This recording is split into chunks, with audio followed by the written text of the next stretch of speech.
प्रकाश देख लीजिए, सभी के पास होगा। 5वां सम्मोल्लास प्रारंभ करते हैं, मंत्र पाठ करते हैं सभी।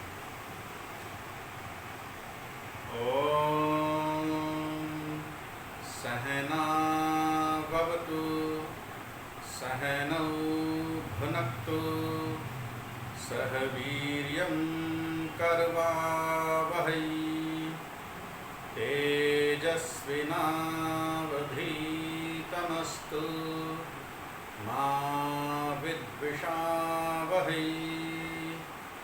ओम शांति शांति शांति। इस मंत्र में परमपिता परमात्मा से हमने प्रार्थना की, सहना भवतु।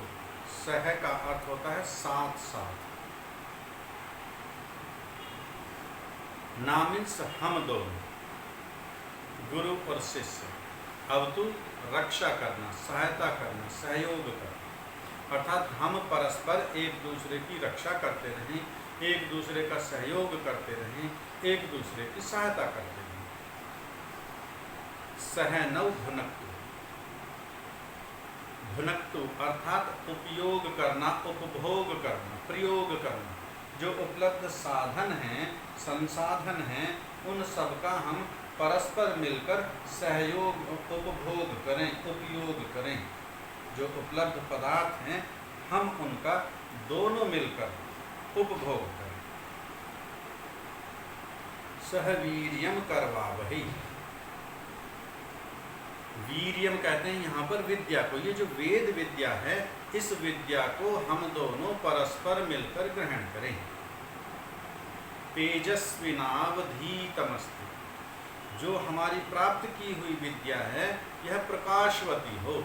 अर्थात जैसा जैसा ज्ञान हम सब प्राप्त कर रहे हैं, जिन वेद के सिद्धांतों को हम सीख रहे हैं, जिस वेद की विद्या को हम ग्रहण कर रहे हैं, यह हमारे अंदर चरितार्थ हो, इसका प्रकाश हमारे अंदर प्रकाशित हो, और इसी सत्य के अर्थ को, इसी सत्य के प्रकाश को हम चहुं ओर फैलाते रहें।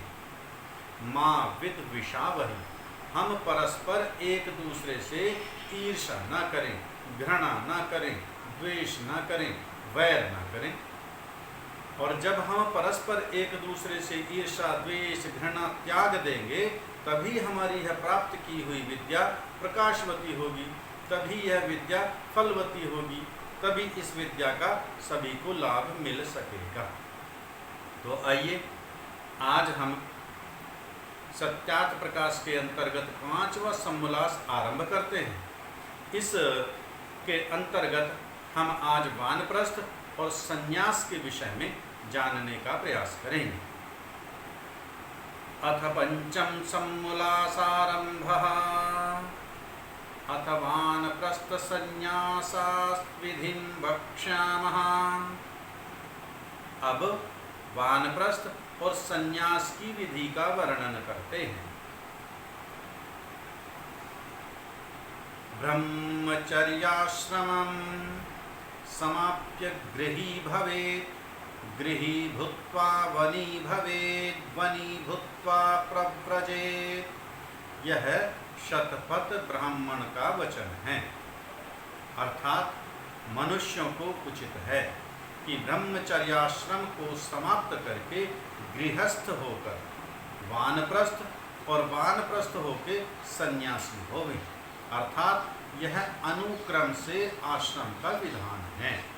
हमारे ऋषियों ने सनातन धर्म में ऐसी ऐसी महत्वपूर्ण व्यवस्थाएं दी, ऐसी ऐसी उत्कृष्ट व्यवस्थाएं दी।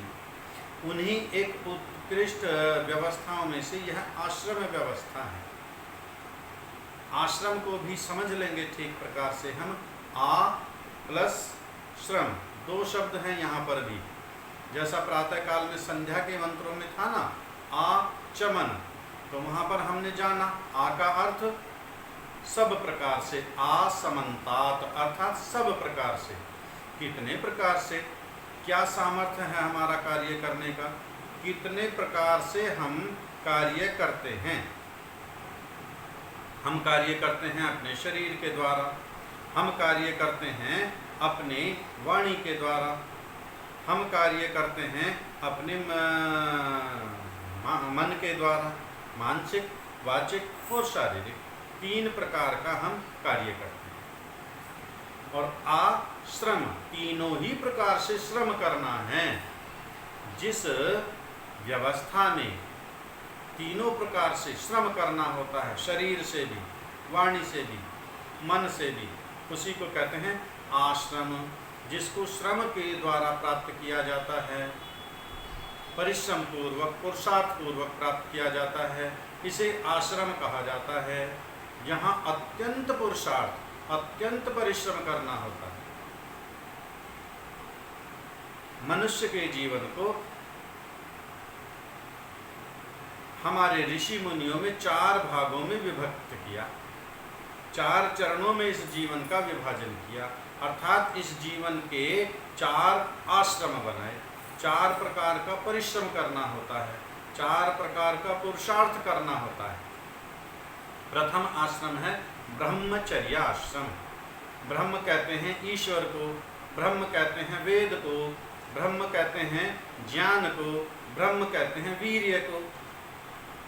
अर्थात जो जीवन का प्रथम चरण है ब्रह्मचर्य आश्रम, उसमें 25 वर्ष तक विद्यार्थी वेदादि सत्य शास्त्रों का अध्ययन करता है, ज्ञान अर्जन करता है, ईश्वर के विषय में चिंतन करता है, आत्मा के विषय में चिंतन करता है और अपने वीर्य का रक्षण करता है। शरीर की बल, बुद्धि, विद्या, पुष्टि सारी प्रकार की वृद्धि की जाती है 25 वर्ष तक। यह ब्रह्मचर्य आश्रम कहलाता है। इसका वर्णन पूर्व के अध्यायों में हो चुका है।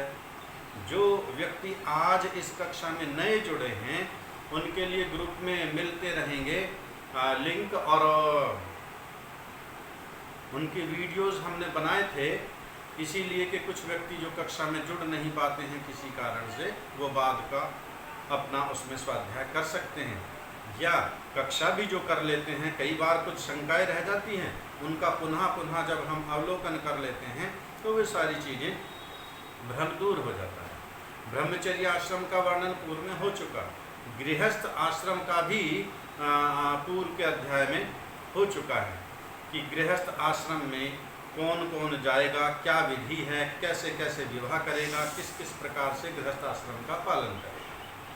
आज हम जब 50 वर्ष की आयु पूर्ण हो जाती है अथवा जब पुत्र का पुत्र हो जाए, तब गृहस्थ आश्रम को त्याग कर वानप्रस्थ धारण करना होता है। उसी को यह शतपथ ब्राह्मण का वचन कह रहा है कि मनुष्यों को उचित है कि ब्रह्मचर्याश्रम को समाप्त करके, अर्थात सबसे पहला तो ब्रह्मचर्य आश्रम है 25 वर्ष तक। जब यह ब्रह्मचर्य आश्रम पूर्ण हो जाता है, इसके बाद गृहस्थ आश्रम में वह प्रवेश करता है और गृहस्थ होकर फिर वानप्रस्थ, अब आयु 50 वर्ष की हो गई, पुत्र का पुत्र हो गया, तब वह वानप्रस्थ आश्रम में प्रवेश करता है। और जब वानप्रस्थ आश्रम पूरा हो जाता है 75 वर्ष तक और उसकी विद्या भी जब बढ़ जाती है, तब वह संन्यास धारण करता है और समाज राष्ट्र में घूम घूम कर फिर अपना विद्या का प्रचार करता है। यह अनुक्रम से संन्यास, अनुक्रम से आश्रम का विधान है, अर्थात एक आश्रम के बाद दूसरा, इस प्रकार से। आगे देखिए, एवं ग्रहाश्रमे स्थित्वा विधिवत् सनातको द्विजः वने वसेत्तु नियतो यथा विद्धि जितेन्द्रियः गृहस्थस्तु यदा पश्येद् लीतमात्मनः अपत्यस्यैव चाप्यत्यं तदारण्यं समाश्रयेत् संत्यज्य ग्राम्यमाहारं सर्वं चैव परिच्छद्दम् पुत्रेषु भार्या निश्रिप्यः वनं गच्छेत् सहैव वा अग्निहोत्रं समादाय गृहाचाग्निपरिच्छेद्य परिच्छदं ग्रामादरण्यं निसृत्य निवसेन्नीयतेन्द्रियः मुञ्जन्यैर्विविधैर्मेध्यैः सममूलफलेन वा एतानेव महायज्ञान् निर्वपेद्विधिपूर्वकम्। इस प्रकार स्नातक ब्राह्मण, स्नातक अर्थात ब्रह्मचर्य पूर्वक गृहस्थाश्रम का कर्ता द्विज अर्थात ब्राह्मण, क्षत्रिय और वैश्य गृहस्थाश्रम में ठहरकर निश्चितात्मा और यथावत इंद्रियों को जीत के वन में बसे। इस प्रकार गृह स्नातक अर्थात जिसने ब्रह्मचर्य पूर्वक विद्या प्राप्त की, उसका समावर्तन संस्कार हुआ, फिर वह गृहस्थ आश्रम में गया। गृहाश्रम का कर्ता, माइक बंद कर लीजिए, किसका खुला है? माइक बंद कर लीजिए। उत्तर प्रदेश। धन्यवाद। कर्ता द्विज, द्विज उसी को कहते हैं जिसका दूसरा जन्म होता है, जिसका यज्ञोपवीत संस्कार होता है, जिसका उपनयन संस्कार होता है, उसी को द्विज कहा जाता है। तो अर्थात ब्राह्मण, क्षत्रिय और वैश्य गृहाश्रम में ठहरकर निश्चितात्मा और यथावत इंद्रियों को जीत के वन में बसे, अपने आत्मा को दृढ़ करे और इंद्रियों पर नियंत्रण करे, तभी तो वन में जाकर बसेगा। वरना तो गृहस्थ आश्रम को छोड़ने का विचार ही नहीं व्यक्ति करता, साहस ही नहीं जुटा पाता और वह गृहस्थ आश्रम में ही लिप्त रहता है। चाहे वह 50 वर्ष का हो, 60 वर्ष का हो, 80 वर्ष का हो, 90 वर्ष का हो, उसकी मृत्यु गृहस्थ आश्रम में ही हो जाती है। वह कभी वानप्रस्थ के विषय में, आज वर्तमान का परिवेश ऐसा हो गया, वैदिक सिद्धांतों से हम इतने दूर चले गए कि आज वानप्रस्थ के विषय में हम सोच भी नहीं पाते, धारण करना तो बहुत दूर की बात है। जबकि ये हमारे व्यक्तिगत उत्थान का मार्ग है। इसके लिए है मनुष्य का शरीर मिला है, जिसके लिए हम विद्या बढ़ाएं और लक्ष्य की ओर अपने अग्रसारित हों। तो यह है इंद्रियों को जीत कर वन में बसे। परंतु जब गृहस्थ सिर के श्वेत केश और त्वचा ढीली हो जाए और लड़के का लड़का भी हो, तब वह वन में जाके बसे।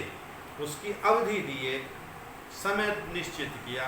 जब सिर के केश श्वेत हो जाए या लड़के का लड़का हो जाए, लड़के का लड़का अगर हुआ नहीं या लड़के का विवाह ही नहीं हुआ, तो लड़के का लड़का कहाँ से होगा? या किसी के लड़का ही पैदा नहीं हुआ। बहुत सारे प्रश्न हैं, यहाँ आप विचार कर सकते हैं, सोच सकते हैं कि यदि किसी के संतान ही ना हुई तो आगे उसका लड़के का लड़का कहाँ से होगा? या लड़के का लड़का नहीं हुआ, लड़की लड़कियाँ हो ही गई, तब क्या करे? यहाँ पर लड़के का अर्थ संतान से ही है, अर्थात जब पुत्र की संतान हो जाए तब उसके आगे वह त्वचा ढीली हो जाती है, केश श्वेत होने लगते हैं, अर्थात 50 वर्ष की आयु के बाद। अब इसको निर्धारण तो यही है 25-25 वर्ष का, उसमें लेकिन ये है लड़के का लड़का हो जाए, 50 में आप 1-2 वर्ष ऊपर नीचे कर सकते हैं, वो इतना बड़ा वो नहीं है, लेकिन अवधारणा यही है, निश्चय इसी प्रकार करना चाहिए। जब सब ग्राम के आहार और वस्त्रादि सब उत्तमोत्तम पदार्थों को छोड़ पुत्रों के पास स्त्री को रख वह अपने साथ लेके वन में निवास करे। अब जितने गृहस्थ आश्रम के उपभोग हैं, आभूषण हैं, वस्त्र हैं, इस प्रकार के जो पदार्थ हैं, उन सबको घर पर छोड़ करके और पुत्रों के पास स्त्री को रख, जो पत्नी है अपनी उसको पुत्रों के पास छोड़ देगा। या यदि पत्नी चाहे वन में जाना तो वह जा सकती है पति के साथ। सांगोपांग अग्निहोत्र को लेके ग्राम से निकल दृढ़ेन्द्रिय हो अरण्य में जाके बसे। अरण्य वन को ही कहते हैं। सांगोपांग अग्निहोत्र को लेकर ग्राम से निकल करके दृढ़ इंद्रिय होकर अरण्य में जाकर बसे, अर्थात वनों में निवास करे, वहां पर अग्निहोत्र तो करना रहेगा वानप्रस्थी के लिए। नाना प्रकार के सामा आदि अन्न, सुंदर सुंदर शाक, मूल, फल, फूल, कंद आदि से पूर्वोक्त पंच महायज्ञों को करे और उसी से अतिथि सेवा और आप भी निर्वाह करें। अब जंगल में क्या मिलता है? सामा आदि अन्न, जिसको हम समा के चावल बोलते हैं। व्रत आदि में जिसको हम खाते हैं समा के चावल कहते हैं ना, इसको कहते हैं। सुंदर सुंदर शाक, फल, फूल, कंद, मूल, जो पंच महायज्ञ हैं, इन यज्ञों का अनुष्ठान भी उसी से करना है और उसी से स्वयं का भी निर्वाह करना है। कोई अतिथि आ जाता है अपने पास, उसका भी उन्हीं फल फूल कंद मूल से ही स्वागत सत्कार करना है। स्वाध्याये नित्ययुक्तः स्यादन्तो मैत्र समाहितः दाता नित्यमना दाता सर्वभूतानुकंपकः अप्रयत्नः सुखार्थेषु ब्रह्मचारी धराशयः शरणेश ममश्चैव वृक्षमूलनिकेतनः। स्वाध्याय अर्थात पढ़ने पढ़ाने में नित्य युक्त, जितात्मा, सबका मित्र, इंद्रियों का दमनशील, विद्यादि का दान देने हारा और सब पर दयालु, किसी से कुछ भी पदार्थ न ले, इस प्रकार सदा वर्तमान करे। वानप्रस्थी को वन में किस प्रकार अपना जीवन जीना है उसके विषय में ये सब कुछ बताया। पढ़ने पढ़ाने में नित्य युक्त रहे। वानप्रस्थी के दो ही कार्य हैं, पढ़ने का और पढ़ाने का, पढ़ने का और पढ़ाने का। जितात्मा अर्थात अपनी आत्मा पर नियंत्रण करता हुआ, विजयी करता हुआ, सबका मित्र, किसी से शत्रुता, वैर, द्वेष, राग ये नहीं रखना है। इंद्रियों का दमनशील, अपनी इंद्रियों पर नियंत्रण रखना। विद्यादि का दान देने हारा और हर समय विद्या का दान देता रहे और सब पर दयालु, सब पर दया करता रहे, किसी से कुछ भी पदार्थ न ले, इस प्रकार सदा वर्तमान करे। अर्थात लेने की इच्छा ही न करे कि मुझे आभूषण दे, वस्त्र दे, धन दे, इस प्रकार की आकांक्षा न रखे और देने का ही विद्यादान अपना करता रहे, पठन पाठन करता रहे। शरीर के सुख के लिए अति प्रयत्न न करें। जैसा हम गृहस्थी करते हैं, ये सुख वास्तव में गृहस्थियों के लिए ही होते हैं ज़्यादातर। जैसे एसी चलाना, कूलर चलाना, बेड, डबल बेड, गद्दे, सोफे, इस प्रकार के संसाधन वानप्रस्थियों के लिए नहीं, ब्रह्मचारियों के लिए नहीं, सन्यासियों के लिए नहीं। ये सब सुख सुविधाएं, ये सब ऐश्वर्य गृहस्थियों के लिए होते हैं। तो गृहस्थ आश्रम में जब तक हम रहे हैं तब तक हम उनका उपभोग कर सकते हैं। वानप्रस्थ में जब हम जाते हैं तो फिर इसके लिए अति प्रयत्न न करें, किंतु ब्रह्मचारी रहे, अर्थात अपनी स्त्री साथ हो। यदि स्त्री वन में भी साथ गई है, एक स्थिति में तो महापुत्र के पास हम छोड़ आए हैं, लेकिन यदि स्त्री भी अपना कल्याण करना चाहे, वह भी विद्या बढ़ानी चाहे, वह भी पति के साथ वानप्रस्थ जीवन जीना चाहे, तो वन में जा सकती है उसके साथ में। किंतु यदि स्त्री साथ भी रहे तथापि उससे विषय चेष्टा कुछ न करे, भूमि में सोवे। अर्थात वानप्रस्थ आश्रम जब धारण कर लिया है तो अपनी पत्नी से भी फिर समागम न करना, भूमि में सोना, गद्दे, पलंग, इस प्रकार का आरामदायक, सुविधाजनक, सुखदायक संसाधनों का प्रयोग नहीं करना है। भूमि पर सोवे। अपने आश्रित व स्वकीय पदार्थों में ममता न करे। वृक्ष के मूल में बसे। अपने आश्रित व स्वकीय पदार्थों में ममता न करे। ममता का अर्थ यहाँ पर है राग, मोह। जैसे मेरा आश्रम, मेरी कुटिया, मेरा धन, मेरी संपत्ति, मैंने कुटिया जहाँ पर बनाई है वहाँ पुष्प लगाए हैं, वाटिका लगाई है, तो उन पुष्प में, वाटिका में, आश्रम में लिप्तता ना हो, राग ना हो, वृक्ष के मूल में बसे। तपः श्रद्धेये युक्वस्यत् वसन्यरण्ये शांता विद्वांसो भक्षचर्याचरन्तः सूर्यद्वारेण ते विरजः प्रयान्ति यत्रामृतः स पुरुषो अव्ययात्मा। जो शांत विद्वान लोग वन में तप, धर्मानुष्ठान और सत्य की श्रद्धा करके भिक्षाचरण करते हुए जंगल में बसते हैं, वे जहाँ नाश रहित पूर्ण पुरुष, हानि लाभ रहित परमात्मा हैं, वहाँ निर्मल होकर प्राण द्वार से उस परमात्मा को प्राप्त होके आनंदित हो जाते हैं। मुंडकोपनिषद का मंत्र आया है, देखिए क्या कहते हैं। जो शांत विद्वान वन में तप व धर्मानुष्ठान करते हैं, तपस्या करते हैं, तपस्या वो वाली नहीं है जैसी हमारे यहाँ भौतिक उसमें हम देखते हैं, एक महाराज हैं, साधु के वेश में हैं, या ऐसा कोई व्यक्ति वहाँ बैठ गया है इस प्रकार आसन लगा करके, और उसके चारों ओर अग्नि जली हुई है, हम कहते हैं ये महाराज जी तप रहे हैं। इस प्रकार का तप नहीं होता। तप कहते हैं द्वंद्वों को सहना तप होता है। द्वंद्व कहते हैं दो को, अर्थात जहाँ जोड़ा होता है। कहाँ? जैसे सुख के साथ दुख, लाभ के साथ हानि, यश के साथ अपयश, मान के साथ अपमान, भूख के साथ प्यास, सर्दी के साथ गर्मी, ये द्वंद्व है। इन द्वंद्वों को सहने का नाम तप है। अब वन में सुख सुविधाएं तो है नहीं, तो सुख दुख में सम ही रहना है। यदि दुख भी हो रहा है, गर्मी सर्दी लग रही है, भूख प्यास लग रही है, उन सब को सहन करना है, यही तपस्या का नाम है। और वनों में यही तपस्या होती है। जैसा हम कहानी किस्सों में सुनते आए हैं कि महाराज जी तपस्या कर रहे थे, वहाँ पर तप रहे थे, उन्होंने 10 वर्षों तक, 20 वर्षों तक तपस्या की, यह तपस्या होती है।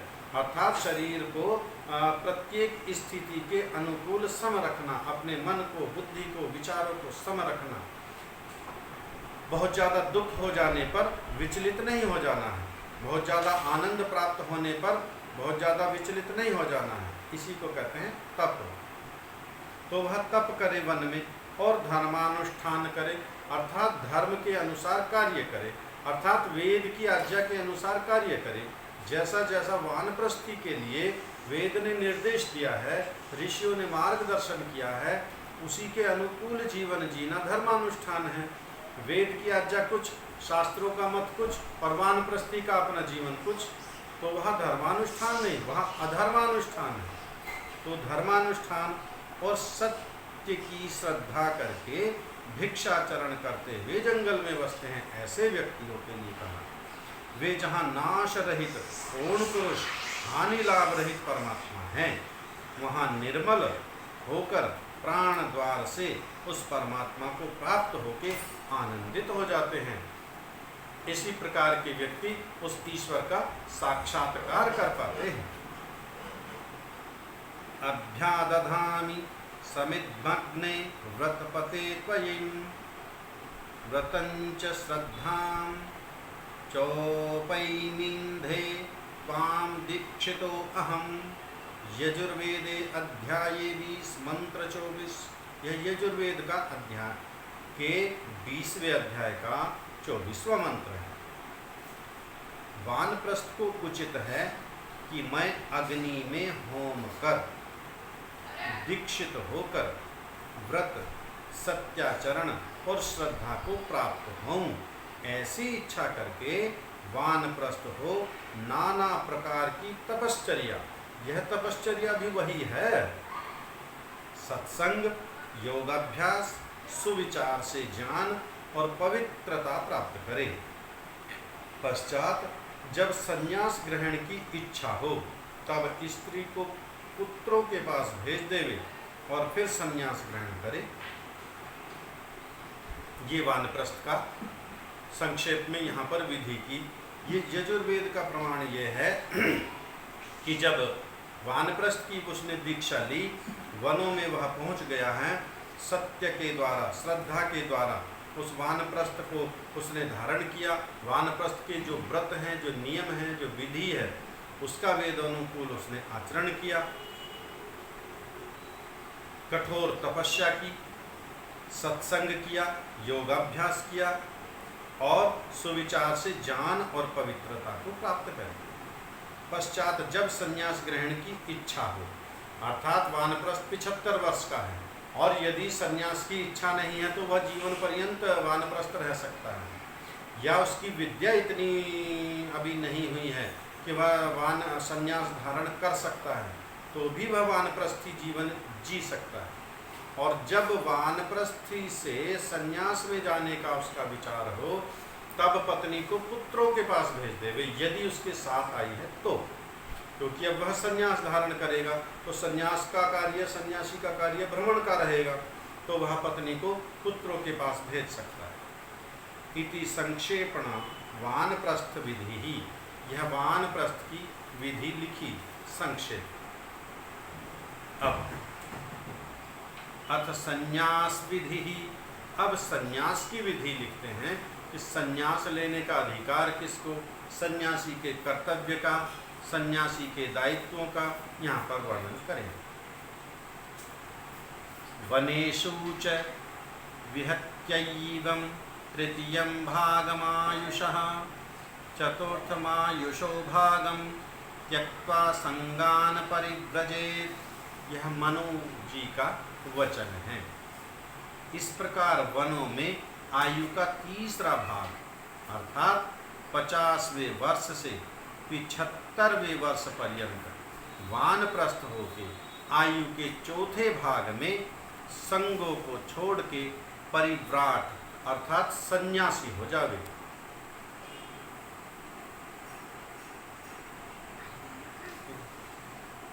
पिछहत्तर वर्ष की जब आयु उसकी हो जाती है, उसके बाद वह संन्यास आश्रम का ग्रहण, इधर निकलो, इधर संन्यास आश्रम को ग्रहण कर ले। अंदर जाओ, अंदर जाओ, मुझे नहीं। प्रश्न, गृहश्रम और वानप्रस्थ न करके संन्यास करे, उसको पाप होता है व नहीं? एक व्यक्ति न गृहस्थाश्रम में जाता, न वानप्रस्थ में जाता, ब्रह्मचर्य आश्रम से ही वह सीधा संन्यास आश्रम में प्रवेश करता है, तो क्या उसको पाप होता है? ये प्रश्न पूछ रहे हैं। यह दो प्रकार होता है और नहीं भी होता। ये उत्तर दिया कि पाप होता भी है और नहीं भी होता।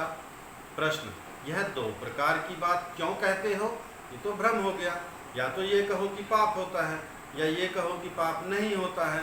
आपने तो दोनों बातें कह दी। उत्तर, दो प्रकार की नहीं है, क्योंकि जो बाल्यावस्था में विरक्त होकर विषयों में फंसे वह महापापी, और जब ना फंसे वह महापुण्यात्मा सत्पुरुष है। ब्रह्मचर्य आश्रम से ही सीधा वहाँ संन्यास उसने धारण कर लिया। अब वहाँ उस समय तो चलो वैराग्य हो गया, लेकिन जीवन बड़ा कठिन है, जीवन बड़ा लंबा है। अब जहाँ पर विषयों में, अब लिया तो उसने संन्यास, लेकिन किन्हीं कारणों से अब वह विषयों में लिप्त हो गया। विषय कौन से हैं? जो इंद्रियों के भोगों के विषय हैं, वो सारे विषय हैं, रूप रस गंध। इन विषयों में यदि लिप्त हो गया, फंस गया सन्यासी भी, तो फिर पाप हो गया। और यदि इनसे मुक्त रहा तो फिर पाप नहीं हुआ।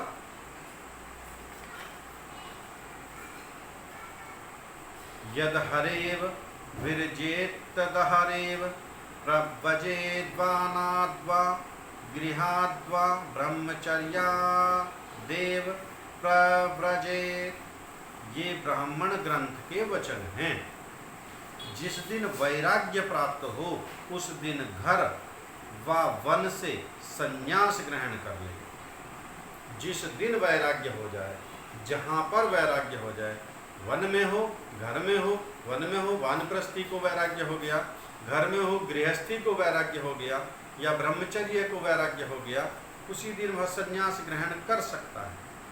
पहले संन्यास का पक्ष क्रम कहा और इसमें विकल्प अर्थात वानप्रस्थ न करे, गृहस्थाश्रम ही से संन्यास ग्रहण करे।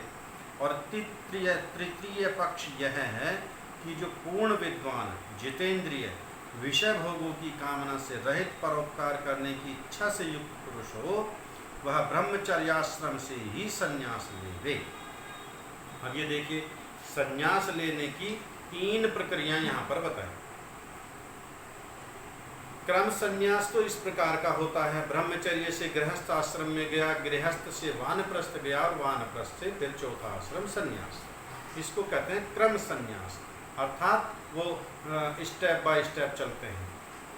दूसरा चरण ये है कि वह गृहस्थ आश्रम में है व्यक्ति और गृहस्थ आश्रम में ही उसको वैराग्य हो गया, यहीं से वह संन्यास ले लेता है। वानप्रस्थ में जाना फिर उसके लिए अनिवार्य नहीं।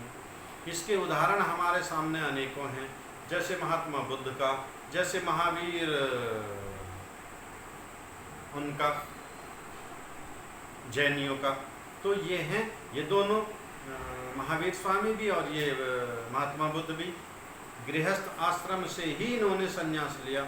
तो जहाँ पर वैराग्य हो गया, जिस दिन तीव्र वैराग्य हो गया, वहीं से संन्यास ले लेते हैं। तीसरा क्रम है जो ब्रह्मचर्य से ही, ना वह गृहस्थ में गया ना वह वानप्रस्थ में गया, ब्रह्मचर्य आश्रम में ही जब उसने अपनी विद्या बढ़ाई, यहीं से उसे वैराग्य हो गया, तो उसने सीधा यहीं से संन्यास ले लिया। जैसे महर्षि स्वामी दयानंद सरस्वती जी, उन्होंने ब्रह्मचर्य आश्रम से ही संन्यास ले लिया, वो गृहस्थ या वानप्रस्थ में गए ही नहीं, सीधे वैराग्य भी हुआ और विद्या भी थी उनकी, तो यहाँ से उन्होंने संन्यास ले लिया। और वेदों में भी यतय ब्राह्मणस्य विजानतः इत्यादि पदों से संन्यास का विधान है, परंतु ना विरतो दुश्चरितान्न ना शांतो ना समाहितः ना शांतमानसो वापि प्रज्ञानेनैनमाप्नुयात्। जो दुराचार से पृथक नहीं, जिसको शांति नहीं, जिसका आत्मा योगी नहीं और जिसका मन शांत नहीं, वह संन्यास लेके भी प्रज्ञान से परमात्मा को प्राप्त नहीं होता। दुराचार से पृथक नहीं, व्यभिचार भी करता है, नशा भी करता है और बहुत सारे दुर्गुण दुर्व्यसन हैं, इंद्रियों पर नियंत्रण भी नहीं है, विषयों का सेवक है, विषयों का सेवन करने वाला है, जिसको शांति नहीं, जिसका आत्मा योगी नहीं अर्थात योग में स्थिर नहीं और जिसका मन शांत नहीं, वह संन्यास लेके भी प्रज्ञान से परमात्मा को प्राप्त नहीं होता। ऐसा व्यक्ति क्या करेगा संन्यास में जाकर के भी? वर्तमान परिवेश में हम अधिकांश सन्यासी इसी प्रकार के देखते हैं। 90 और 95% सन्यासी सब इसी प्रकार के हैं, जो सुखों में लिप्त हैं, जो ऐश्वर्यों में लिप्त हैं, जो भोगों में लिप्त हैं। तो वे सन्यासी क्या संन्यास धर्म का पालन करते हैं? ना वो अपना उत्थान कर पाएंगे, ना राष्ट्र समाज का उत्थान कर पाएंगे। आगे चलते हैं जी, अभी नहीं, बाद में अब उसको नोट करते रहिए आप, बाद में बता देते हैं। यच्छेद्वांग मनसी प्रज्ञायच्छेद ज्ञान आत्मनि ज्ञानमात्मनि महति नियच्छेतद्यच्छेच्छांत आत्मनि। सन्यासी बुद्धिमान वाणी और मन को अधर्म से रोके। बुद्धिमान हो, वाणी और मन को अधर्म से रोके, अर्थात सन्यासी शरीर से तो चलो अधर्म नहीं कर रहा, लेकिन वाणी से कर रहा है। अपशब्द बोला, वेद के विरुद्ध सब सिद्धांतों का प्रचार प्रसार किया, मन में किसी के प्रति राग द्वेष घृणा ईर्ष्या ऐसे भाव उपजते रहे, तो इनसे उन अपने मन को, वाणी को ऐसे अधर्म से रोके, नियंत्रित करिए सन्यासी के लिए। उनको ज्ञान और आत्मा में लगावे और उससे ज्ञान स्वात्मा को परमात्मा में लगावे और उस विज्ञान को शांत स्वरूप आत्मा में स्थिर करे। उन ज्ञान को आत्मा में लगावे, जो उसका वाणी का, मन का जितना भी ज्ञान है उसको आत्मा में लगावे और उस ज्ञान स्वात्मा को परमात्मा में लगावे और उस विज्ञान को शांत स्वरूप आत्मा में स्थिर करे। विज्ञान, ज्ञान को आप सब जानते हैं, विज्ञान कहते हैं विशेष ज्ञान को, और प्रज्ञान भी उसी का नाम है। प्र का अर्थ होता है अच्छे प्रकार से, और ज्ञान वो है। प्रज्ञान का भी विशिष्ट ज्ञान। परीक्षय लोकान कर्मचितान ब्राह्मणो निर्वेदमायान्नास्य कृतेन यद्विज्ञानार्थं सा गुरुमेवाभिगच्छेत् समित्तपाणि श्रोत्रियं ब्रह्मनिष्ठम। मुंडक उपनिषद का वचन है। सब लौकिक भोगों को कर्म से संचित हुए देखकर ब्राह्मण अर्थात सन्यासी वैराग्य को प्राप्त होते हैं। देखिए, सब लौकिक भोगों को कर्म से संचित हुए देखकर ब्राह्मण अर्थात सन्यासी वैराग्य को प्राप्त होते हैं। जितने भी लौकिक भोग हैं ये सब कर्म से ही प्राप्त होते हैं, बिना कर्म के तो किसी को कोई भोग प्राप्त होता नहीं। महर्षि पतंजलि कहते हैं ना, सती मूले तद विपाको जात्यायुर्भोगः। जो पूर्व जन्मों का हमारा कर्म है संचित, उसी से इस जीवन का हमारा जाति, आयु और भोग निर्धारित होता है। तो सन्यासी भी उसको देख लेता है कि जो भिन्न भिन्न प्रकार के भोग संसार में हैं ये सब पूर्व जन्मों के कर्मों के भोग हैं। एक व्यक्ति आलीशान मकान में रह रहा है, राजसीय सुखों को भोग रहा है, तो उसका पूर्व जन्म का संचित कर्म है। एक नाली का कीड़ा है, एक कुत्ता, बिल्ली, मेंढक, सांप, कछुआ, इस प्रकार की योनियां जो भोग योनियां हैं मनुष्य के अतिरिक्त सभी, इनको जो सन्यासी है, जो ब्राह्मण है, जो वैरागी है, इनको जब देख लेता है तो इनसे उसे वैराग्य उत्पन्न हो जाता है। क्योंकि अकृत अर्थात न किया हुआ, परमात्मा कृत अर्थात केवल कर्म से प्राप्त नहीं होता।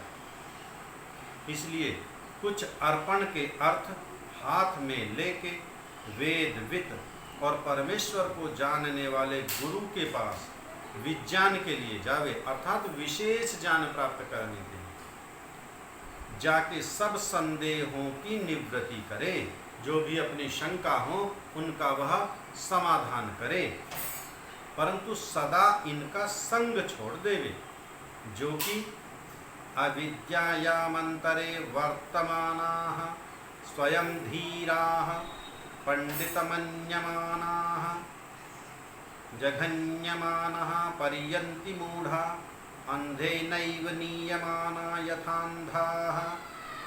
अविद्यायाम बहुधा वर्तमानः वयं कृतार्था इत्यभिमन्यन्ति बालाः यत्कर्मिणो न प्रवेदयन्ति रागात्तेनातुराः क्षीणलोकाश्च्यवन्ते। यह भी मुंडक उपनिषद का ही है। जो अविद्या के भीतर खेल रहे हैं, अपने को धीर और पंडित मानते हैं, वे नीच गति को जानने हारे मूढ़ जैसे अंधे के पीछे अंधे दुर्दशा को प्राप्त होते हैं, वैसे दुखों को पाते हैं। जो अविद्या में खेल रहे हैं अर्थात विपरीत ज्ञान, विद्या क्या है? यथार्थ ज्ञान, और अविद्या विपरीत ज्ञान। और कहते हैं विद्या वै मनुष्यानाम नेत्रम, विद्या मनुष्यों का नेत्र है।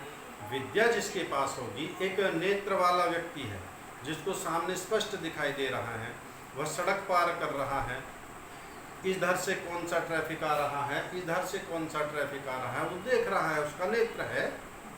एक अंधा व्यक्ति है, वह सड़क पार कर रहा है, उसकी दुर्घटना होने की संभावनाएं हैं, वो सड़क पर चल रहा है, उसे गड्ढे का, नाली का, कीचड़ का कुछ भी पता नहीं है। इसलिए ये जो विद्या है ये मनुष्यों का नेत्र कहता है। अर्थात इसी से हम सत्य असत्य का, सही गलत का, हित अहित का, उचित अनुचित का अनुमान करते हैं। उसी के अनुसार हम अपने जीवन को उन्नत उत्कृष्ट बनाते हैं। जितने वर्तमान में भ्रष्टाचारी लोग हैं सरकारी तंत्रों में, या और इस प्रकार का जो व्यभिचार करते हैं, पापाचरण करते हैं, ये सब अविद्या में ही तो खेल रहे हैं। वो मान रहे हैं हमने धन संपत्ति एकत्रित कर ली है, ऐश्वर्य बढ़ा लिए हैं, लेकिन सारा पाप कर्म किया है ना, अविद्या में खेल रहे हैं। और अविद्या कहते हैं अविद्या वै सर्व क्लेशाणाम, अविद्या से ही जितने प्रकार के भी हमारे क्लेश हैं, दुख हैं, ये सब अविद्या से प्राप्त होते हैं। और अविद्या हटेगी तो फिर प्रकाश ही प्रकाश हो जाएगा ज्ञान का, फिर मनुष्य का वो नेत्र काम करेगा, अर्थात विद्या नेत्रों का कार्य करेगा। तो ये जैसे मूढ़ अंधे के पीछे अंधे चल रहे हैं, एक अंधा कुएं में गिरा, उसके पीछे जितने अंधे चले वो सब कुएं में गिरे, अर्थात उन सभी को दुख भोगना पड़ेगा। एक व्यक्ति दुराचारी है, व्यभिचारी है, पापी है, पापाचरण करता है, मांस भक्षण करता है, तो उसके पीछे जितने भी उसके अनुयायी हैं वो सब कुएं में गिरेंगे। जैसे वर्तमान में तथाकथित धर्मगुरु हैं, कुछ जेलों में हैं, कुछ बच गए हैं, कुछ व्यासपीठों से बैठकर ऐसे ऐसे उपदेश करते हैं वेद विरुद्ध, ये सब अविद्या में जी रहे हैं। और इनके जितने भी अनुयायी हैं, जितने भी इनके फॉलोवर्स हैं, वो सब अविद्या में हैं। तो जैसा जैसा वे तो स्वयं दुख सागर में डूबेंगे ही, अपने अनुयायियों को जो इनके पीछे चलने वाले हैं उन सबको भी दुख में ही डुबोते हैं। जो बहुधा अविद्या में रमण करने वाले बाल बुद्धि हम कृतार्थ हैं ऐसा मानते हैं, जिनको केवल कर्मकांडी लोग राग से मोहित होकर नहीं जान और जना सकते, वे आतुर होके जन्म मरण रूप दुख में गिरे रहते हैं। जितने भी जो बहुधा अविद्या में रमण करने वाले बाल बुद्धि हम कृतार्थ हैं। बाल बुद्धि एक बच्चा है छोटा सा, उसे अभी इतनी जानकारी नहीं है, सत्य असत्य का पता नहीं, सही गलत का पता नहीं। ऐसे ही सत्यार्थ प्रकाश में आएगा आगे ये भी, वहाँ पर कहते हैं ऋषि दयानंद ने प्रकरण दिया है, अज्यो वै बालहा, व्यक्ति 80 वर्ष का है लेकिन अज्ञानी है तो वह बालक कहलाता है। मंत्रदा पिता भवति, और जो विचारशील है, जानवान है, वह पिता के समान है, भले ही आयु में हमसे छोटा है, लेकिन जिसके पास विद्या है वह हमारे पिता के समान है, पूजनीय है, उसका आदर सत्कार करना है। और एक आयु वृद्ध है लेकिन वह अज्ञानी है तो बालकों के समान ही उसका तुलना की जाती है। ऐसा ही यहाँ पर ये कह रहे हैं, जो बाल बुद्धि होकर बहुधा अविद्या में रमण करने वाले हैं, अविद्या में ही रहते हैं और हम कृतार्थ हैं ऐसा मानते हैं। जैसे तथाकथित धर्मगुरु वर्तमान में अनेकों हैं और वो कह रहे हैं कि हम बहुत बड़े आसन पर हैं, हम बहुत बड़े मठाधीश हैं, हमसे बड़ा विद्वान कोई नहीं है, और सारा वेदों के विरुद्ध आचरण करते हैं, शास्त्र के विरुद्ध आचरण करते हैं। वे सब अविद्या में जी रहे हैं, वो सब दुख भोगने वाले हैं, वो सब कर्म का फल पाने वाले हैं। जिसको केवल कर्मकांडी लोग राग से मोहित होकर नहीं जान और जना सकते, वे आतुर होके जन्म मरण रूप दुख सागर में गिरे रहते हैं। ये हमेशा जन्म मरण जन्म मरण जन्म मरण, इससे मुक्त ही नहीं हो सकते। हमारा लक्ष्य क्या है, जीवन का लक्ष्य क्या है, मनुष्य का जीवन क्यों मिला है? वो मुक्ति प्राप्त करने के लिए मिला है, हमें मोक्ष प्राप्ति की ओर बढ़ना है। लेकिन जब तक अविद्या में रहेंगे तब तक मुक्ति संभव नहीं, तब तक तो जन्म मरण निरंतर चलता रहेगा। ये शरीर छूटा, दूसरा शरीर मिलेगा, कर्म अच्छे हैं मनुष्य का मिलेगा, और निकृष्ट कर्म है तो पशु पक्षी जीव जंतु वृक्ष आदि के शरीरों में जाना पड़ेगा। जब शरीर धारण करना पड़ेगा तब तब दुख निश्चित है। जब तक जन्म मृत्यु होती रहेगी दुख मिलता रहेगा। ऐश्वर्य कितना भी बड़ा हो, यश कितना भी बड़ा हो, धन संपत्ति कितनी बड़ी हो, विद्या कितनी बड़ी हो, लेकिन दुख जरूर झेलना पड़ेगा। यदि शरीर है तो दुख तो निश्चित है। ऋषि दयानंद जैसे महान योगी को भी कितनी यातनाएं झेलनी पड़ी, कितनी बार विष उनको दिया गया और अंत में इसी विष से उनका प्राणांत कर दिया गया। अंतिम बार जब विष दिया गया, पूरा शरीर रोम रोम उनका फूट गया, कितनी भयंकर पीड़ा हुई होगी। हाँ, वो योगी थे, जितेंद्रिय थे, उन्होंने उस पीड़ा को नियंत्रित तो कर लिया, लेकिन ऐसा नहीं कह सकते कि उनको दुख ही ना हुआ हो, उनको पीड़ा ही ना हुई हो। या तो हम सामान्य मनुष्यों में भी होता है। एक व्यक्ति को थोड़ा सा पेट में दर्द हुआ, उसको सहन कर लिया। अब बहुत तेज दर्द हुआ, चिल्लाने लगा, जोर जोर से रोने लगा, पूरे परिवार को इकट्ठा कर लिया। लेकिन एक व्यक्ति ऐसा भी है, उसकी पीड़ा कितनी भी बड़ी है, उसको वो सहन करता है, रोता भी नहीं है, चिल्लाता भी नहीं है, दुख तो है लेकिन सहन कर लेता है। इस प्रकार ऋषि दयानंद ने उसको सहन तो कर लिया, भयंकर पीड़ा को, लेकिन पीड़ा हुई जरूर। शरीर है तो पीड़ा होगी, जन्म लिया है तो दुख निश्चित है, जन्म के साथ दुख निश्चित है। कितना भी बड़ा राजा हो, कितना भी बड़ा विद्वान हो, कितना भी बड़ा योगी हो, यदि शरीर रहेगा तो सुख दुख दोनों निश्चित हैं। ये शरीर के साथ में ही, और शरीर से ही सुख दुख की अनुभूति हम करते हैं, भोगते हैं। तो यदि हम दुख से छूटना चाहते हैं, शास्त्र तो कहते भी यही है कि यदि दुख से आप छूटना चाहते हो तो जन्म लेना बंद करो, अगला जन्म आपका हो ही ना। अगला जन्म ना हो ऐसा क्या उपाय, अर्थात मुक्ति में चले जाओ, मोक्ष में चले जाओ, फिर आपको दुख ही नहीं होगा। स्वर्ग लोके न भयम किंचित नास्ति, मुक्ति में तो भय बिल्कुल होता ही नहीं, न भूख का, न प्यास का, न सुख का, न दुख का, न मान का, न अपमान का, न लाभ का, न हानि का, वहाँ तो आनंद ही आनंद है। तो उसी आनंद को प्राप्त करने के लिए है हमें विद्या प्राप्त करनी। यदि विद्या प्राप्त नहीं करेंगे तो फिर जन्म मृत्यु के बंधनों में हम फंसे रहेंगे, दुखों में घिरे रहेंगे। इसलिए अगला मंत्र, वेदार्नान्त विज्ञान सुनिश्चितार्थः संन्यास योगाद्यतया शुद्ध सत्वाः ते ब्रह्मलोकेषु परान्तकाले परामृतः परिमुञ्चन्ति सर्वे। ये बहुत महत्वपूर्ण श्लोक है, इसको तो आप कंठस्थ कर लेंगे तो बहुत बढ़िया है। ये आपके कई बार इस प्रकार के जो प्रसंग आते हैं, प्रश्न आते हैं, उनके उत्तर हल करने में आपकी सहायता करेगा।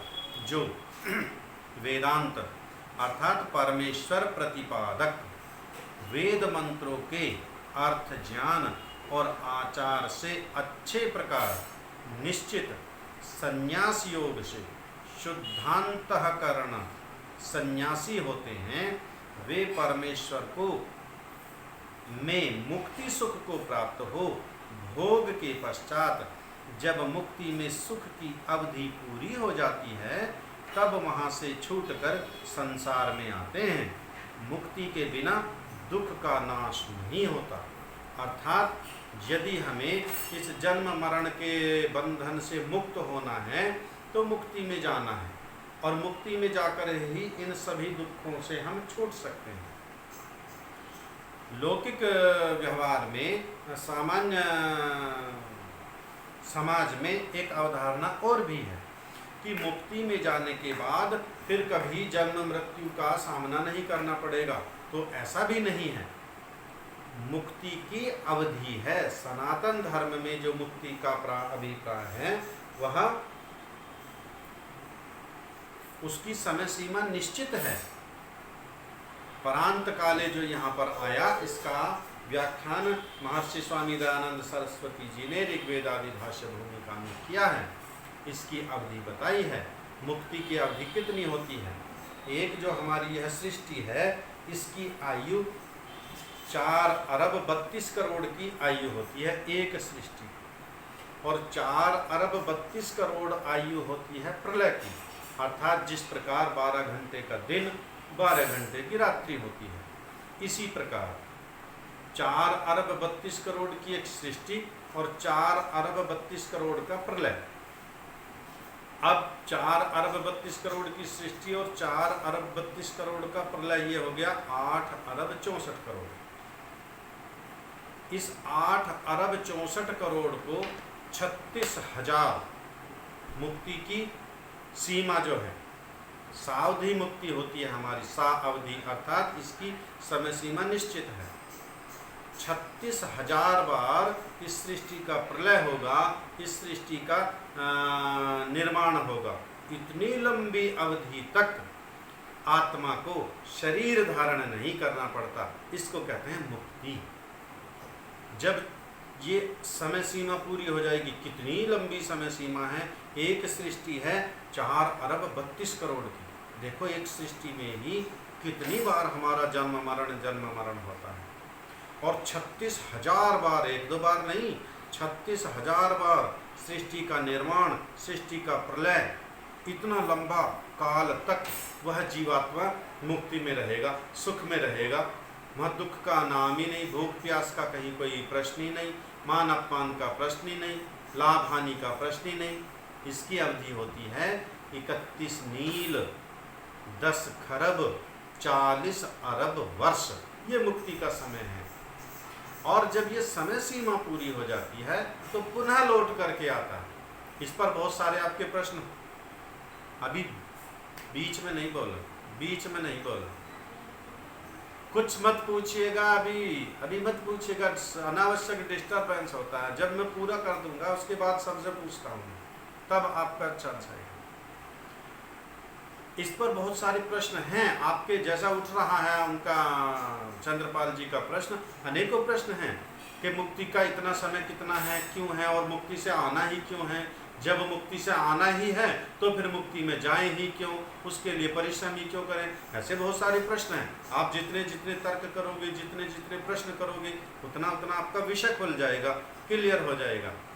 तो ये है। और जब वो हमारा कार्यकाल पूरा हो जाता है, पुनः लौट करके आत्मा आता है, फिर शरीर धारण करता है, फिर वैसा ही परिश्रम करे, फिर मुक्ति में चला जाए, फिर आनंद भोगे। इस प्रकार यह अनंत काल की यात्रा चलती रहेगी। यह कहलाता है प्रवाह से अनादि। अब ये विषय आपका यहाँ पर पूरा हुआ, अगला विषय कल लेंगे। अब बताइए चंद्रपाल जी क्या पूछ रहे हैं जी। 31 नील 10 अरब 10 खरब, हाँ 10 खरब है। आप अब बीच में नहीं बोलिएगा दिनेश जी। 31 नील 10 खरब 40 अरब वर्ष, ये अवधि होगी जी। और बताइए, किसी का कोई प्रश्न है? दिनेश जी बीच में बोल रहे थे, बताइए दिनेश जी। हाँ जी, नहीं आगे नहीं है, ऋग्वेद आदि भाषा भूमिका में इतना ही। फिर देखिए एक बार। ठीक, नमस्ते जी।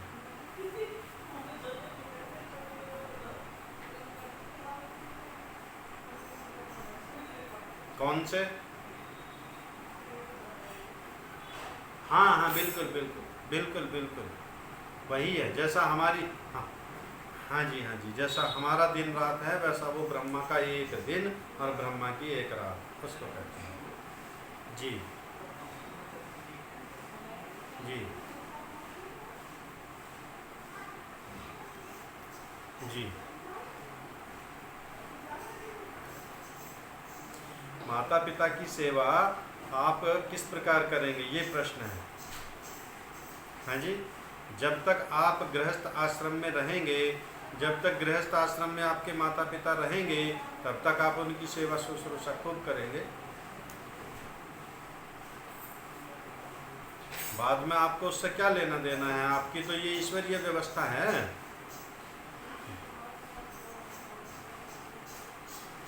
करेंगे नहीं, करते थे, सभी ऐसा ही करते थे। महाभारत काल से पीछे सभी ऐसा ही करते थे। जितने भी राजाओं की भी कहानियां सुनते हैं ना, फिर वो कहते हैं कि उसने राजपाट छोड़ करके संन्यास ले लिया, वन को चला गया, अर्थात वो वानप्रस्थी हो गया।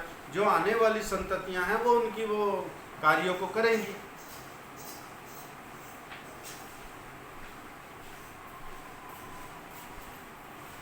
हाँ जी,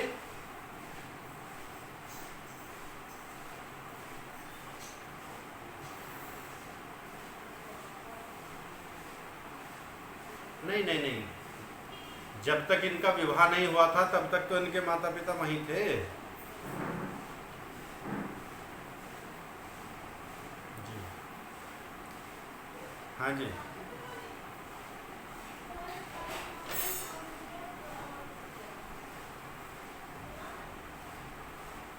क्या?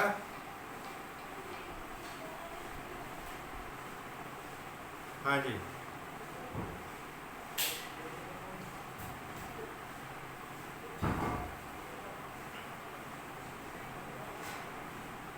राकेश जी के अतिरिक्त अपने अपने माइक बंद कीजिए सभी। माइक विनोद जी बंद कीजिए।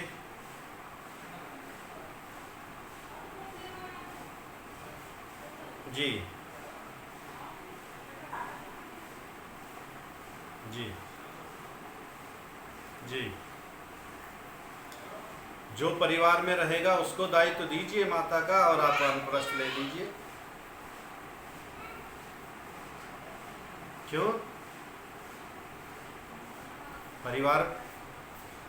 परिवार में कोई तो होगा, कुटुंब में होगा, पड़ोस में होगा। वो तो राग है उनका, उनका रहेगा। यही इन्हीं से तो ऊपर उठना है, राग द्वेषों से। ये तो राग है, यही तो बांधते हैं हमें, यही तो फंसाते हैं चीजें। बिल्कुल बिल्कुल, उसमें आपका भी और उनका भी, दोनों का ही हित है। अच्छा, ये वर्तमान में हमें अजीब लगती है ना, चूंकि वर्तमान में व्यवस्थाएं विपरीत हैं सारी। जब एक व्यवस्था पटरी पर आ जाती है तब इस प्रकार की समस्या किसी को कोई नहीं आती। कई बार ऐसा होता है, मान लिया वो जो है एक गृहस्थी है, उनको संतान ही नहीं हुई, ना कोई भाई ना कोई भतीजा, और संपत्ति है, भाई इसको किसको दे दें। वो संपत्ति आप गुरुकुल को दे दो, कहीं दान कर दो, किसी संस्था को, पड़ोसियों को दे दो, आपकी तो है ही नहीं। आपका तो उपभोग का समय जितना था कर लिया, आप छोड़ो। ये राग द्वेष जब छोड़ देंगे तभी तो उस ओर बढ़ेंगे। लेकिन ये हैं इतने बड़े हुए, ये हमें जकड़े रहते हैं। जी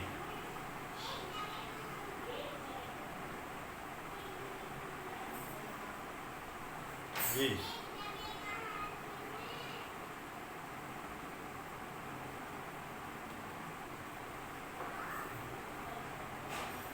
बिल्कुल, वर्तमान में यही उत्तम है, वर्तमान में बुरा नहीं है।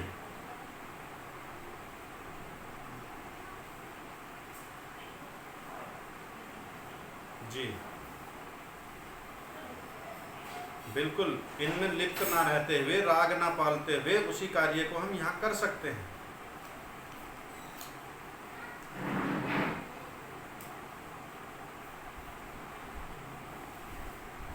बिल्कुल बिल्कुल, या मैं कहीं और जा करके घेरूं। बिल्कुल बिल्कुल, ये है। आइए, और किसी का कोई प्रश्न है? जी जी जी, हाँ हाँ, बिल्कुल।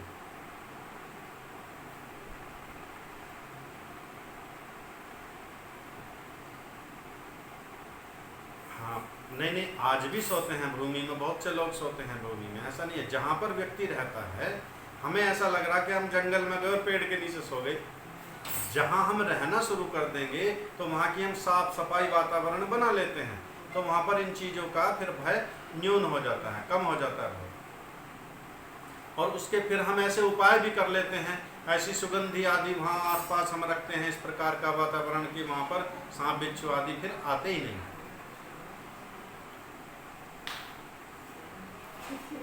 जी हाँ जी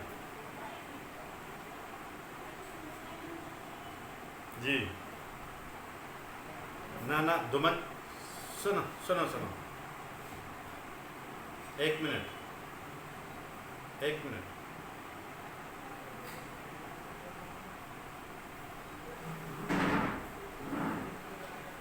वानप्रस्थी के लिए जो लिखा है उसको एक बार पुनः पढ़ेंगे आप तो समझ जाएंगे। गृहस्थ के जितने भी सुख साधन हैं उन सबको छोड़ देना है, शरीर के सुख को न्यून करना है। क्यों बनाएंगे दुमंजला? फिर दुमंजले का राग नहीं होगा, कहाँ से बना लोगे दुमंजला? वानप्रस्थी का कोई इनकम नहीं होता, अपना भिक्षा करके भोजन करेगा, कहाँ से दुमंजला बनाएगा फिर वो? और यदि दुमंजले के लिए भिक्षा करना शुरू करेगा तो अपना जो लक्ष्य है वो छूट जाएगा। नमस्ते जी।